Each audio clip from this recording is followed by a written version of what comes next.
हरिवंशराय बच्चन हे हिंदी साहित्यातील एक अजरामर नाव। त्यांचा जन्म 27 नोव्हेंबर 1907 रोजी झाला आणि 18 जानेवारी 2003 रोजी त्यांचं निधन झालं।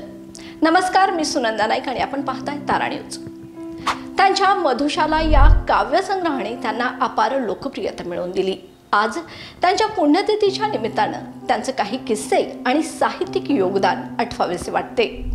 हरिवंशराय बच्चन यांचं जीवन संघर्षमय होतं, पण त्यातही त्यांनी नेहमीच सकारात्मकता जपली। एकदा त्यांचे जवळचे मित्र त्यांना विचारतात की तुम्ही एवढ्या दुःखातही कसे काय कविता करू शकता। त्यावर हरिवंशराय बच्चन म्हणतात, दुःखच तर जीवनाचं खरं सौंदर्य आहे, तेच मला सृजनशील ठेवतं।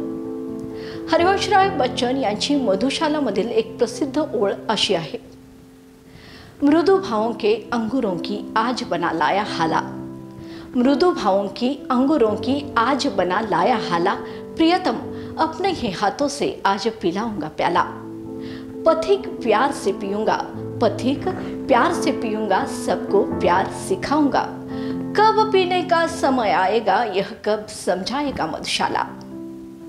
हरिवंशराय बच्चन यांची कविता त्यांच्या जीवनातील गहिरे अनुभव, प्रेम, दुःख आणि आशावादाचं दर्शन घडवतं।